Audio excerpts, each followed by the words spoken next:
देखो जैसे चैप्टर का नाम से दिख रहा है, चैप्टर का नाम हमारा मूविंग चार्जेस एंड मैग्नेटिज्म, ठीक है। तो चार्जेस हम मूव करेंगे तो मैग्नेटिज्म को प्रोड्यूस करेंगे, ठीक। अभी तक हमने ये देखा है कि मैग्नेटिज्म जो है, यहाँ पे जो मैग्नेटिज्म तुमको दिख रहा है, ये मैग्नेटिज्म मतलब मैग्नेटिज्म का प्रॉपर्टी कहाँ देखने के लिए मिलता है। तो मैग्नेट चार्ज का अगर कोई सपोज करो कि हमें कोई मैग्नेट दे दे, मैग्नेट का नॉर्थ पोल है, साउथ पोल है, तो मैग्नेटिक चार्ज का कौन होगा, एमएफएल होगा ना। एमएफएल मतलब मैग्नेटिक फील्ड लाइंस, ठीक है। यही मैग्नेटिक फील्ड लाइंस जो है पूरा का पूरा मैग्नेटिज्म को डेवलप करती है, ठीक। लेकिन इस चैप्टर में ये देखना है आपको चार्जेस के कारण मैग्नेटिज्म कैसे प्रोड्यूस होता है। देखो हम देखेंगे चार्जेस के कारण मैग्नेटिज्म प्रोड्यूस होता कैसे है, ठीक है। देखो सबसे पहले समझो कि अगर कोई चार्ज है, चार्ज है हमारा, ये चार्ज अगर रेस्ट पे है, चार्ज अगर रेस्ट पे है, तो चार्ज अगर रेस्ट पे है तो चार्ज सिर्फ इलेक्ट्रिक फील्ड को प्रोड्यूस करेगा। अगर चार्ज रेस्ट पे है तो क्या प्रोड्यूस करेगा, सिर्फ इलेक्ट्रिक फील्ड, ठीक। अगर ये चार्ज मोशन कर रहा है, चार्ज ये क्या कर रहा है, मोशन कर रहा है, मोशन तो कर रहा है, लेकिन इस कंडीशन में इसका वेलोसिटी कांस्टेंट है, इसका वेलोसिटी क्या है, कांस्टेंट है। अगर ये कांस्टेंट वेलोसिटी के साथ मोशन करेगा तो ये दो फील्ड को प्रोड्यूस करेगा। पहला फील्ड जो है इसको हम लोग कहेंगे इलेक्ट्रिक फील्ड, पहला फील्ड जो है उसको इलेक्ट्रिक फील्ड कहेंगे, और सेकंड जो फील्ड है इसको हम लोग कहेंगे मैग्नेटिक फील्ड, ठीक है। और यहाँ पे एक चीज पता चल गया हमें कि अगर चार्ज मोशन करेगा कांस्टेंट वेलोसिटी के साथ तो उसके पास इलेक्ट्रिक फील्ड तो होगा ही होगा, साथ साथ मैग्नेटिक फील्ड भी होगा, ठीक। थर्ड एक चीज देखते हैं हम लोग कि अगर चार्ज मोशन कर रहा है, चार्ज अगर मोशन कर रहा है, ठीक है, यहाँ पे वेलोसिटी वेरिएबल है। वेलोसिटी क्या है, वेरिएबल। वेरिएबल वेलोसिटी कहने का मतलब जो चार्ज पार्टिकल्स है वो कैसा मोशन कर रहा है, तो एक्सेलरेटेड मोशन कर रहा है, ठीक है। इस कंडीशन में मोशन कर रहा था, लेकिन मोशन कैसा था, कांस्टेंट था। यहाँ पे वेलोसिटी वेरिएबल है, तो वेलोसिटी वेरिएबल होगा तो कैसा मोशन होगा, एक्सेलरेटेड मोशन होगा, हम जानते हैं। यहाँ पे जो मोशन है कैसा मोशन है, एक्सेलरेटेड मोशन है, ठीक है। तो यहाँ पे अगर एक्सेलरेटेड मोशन है तो यहाँ पे किस तरह का फील्ड मिलेगा, इलेक्ट्रिक फील्ड तो मिलेगा ही मिलेगा हमको। यहाँ पे हमको इलेक्ट्रिक फील्ड तो मिलेगा ही मिलेगा, यहाँ पे इलेक्ट्रिक फील्ड तो मिलेगा ही मिलेगा, और यहाँ पे मैग्नेटिक फील्ड भी मिलेगा, यहाँ पे मैग्नेटिक फील्ड भी मिलेगा, मैग्नेटिक फील्ड मिलेगा, और तीसरा यहाँ पे स्पेशल टाइप ऑफ एनर्जी मिलता है, ठीक है, इलेक्ट्रोमैग्नेटिक वेव के फॉर्म में। मतलब यहाँ पे बोलेंगे कि ईएम वेव प्रोड्यूस होगा, यहाँ पे क्या होगा, इलेक्ट्रोमैग्नेटिक वेव प्रोड्यूस होगा, ठीक है। तो यहाँ पे एक स्पेशल टाइप ऑफ एनर्जी भी मिलेगा, वो एनर्जी किस फॉर्म में होगा, इलेक्ट्रोमैग्नेटिक वेव के फॉर्म में, ठीक। मतलब अगर कंक्लूजन का हम बात करें तो कंक्लूजन देखो ये कहता है, समझना है इसको, कि अगर कोई चार्ज है, ठीक है, चार्ज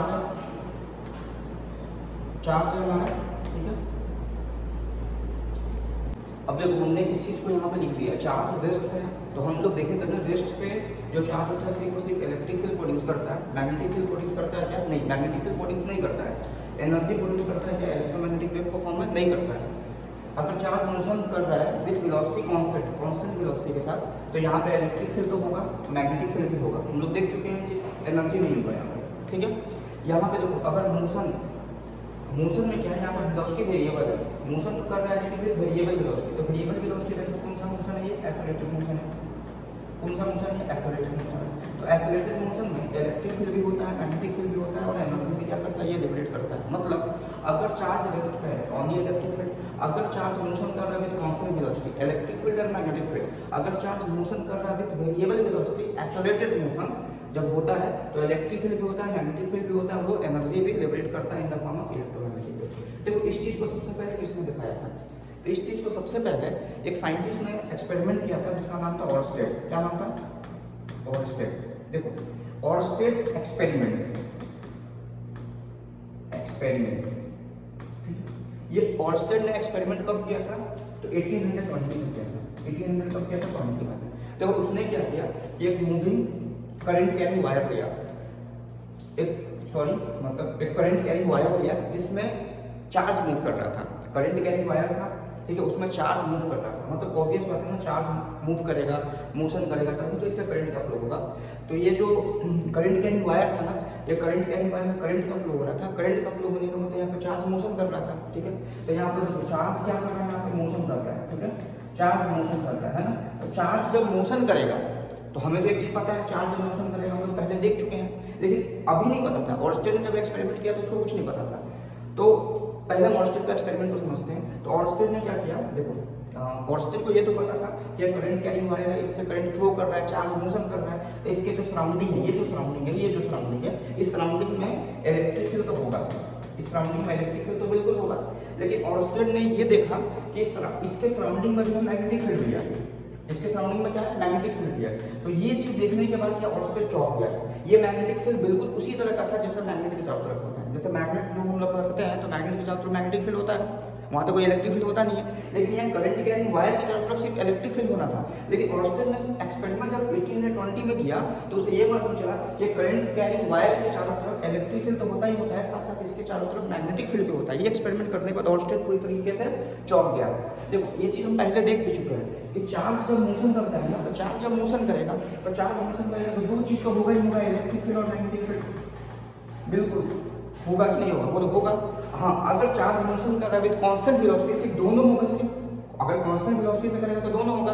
अगर मान के चलो कि यहाँ पे एक्सेलरेटेड है, चार्ज एक्सेलरेशन कर रहा है तो इलेक्ट्रिक फील्ड होगा, मैग्नेटिक फील्ड होगा, यहाँ कुछ एनर्जी भी होगा। लेकिन मोशन का तो सिंपल चीज है कि चार्ज अगर मोशन करेगा तो इसके सराउंडिंग में इलेक्ट्रिक फील्ड और मैग्नेटिक फील्ड प्रोड्यूस होंगे। तो देखो ये सबसे पहले किसने बताया था, तो सबसे पहले ऑर्स्टेड ने बताया था। ऑर्स्टेड ने ये बोला कि करंट कैरिंग वायर जो होता है, करंट कैरिंग वायर उसके चारों तरफ क्या होता है, इलेक्ट्रिक फील्ड भी होता है, मैग्नेटिक फील्ड भी होता है। इस चीज को वेरीफाई करने के लिए ऑर्स्टेड ने एक मैग्नेटिक कंपास लेके आया, और मैग्नेटिक कंपास जब लेके आया तो इसका नीडल में डिफ्लेक्शन हुआ। तो बताओ मैग्नेटिक कंपास के नीडल में कब डिफ्लेक्शन होता है, जब सराउंडिंग में मैग्नेटिक फील्ड होता है। तो यहाँ पर डिफ्लेक्शन ये भी शो कर दिया कि जरूर इसके सराउंडिंग में क्या होगा, मैग्नेटिक फील्ड होगा, तभी ये नीडल क्या कर रहा है, डिफ्लेक्ट कर रहा है। चलो ओके, थैंक यू।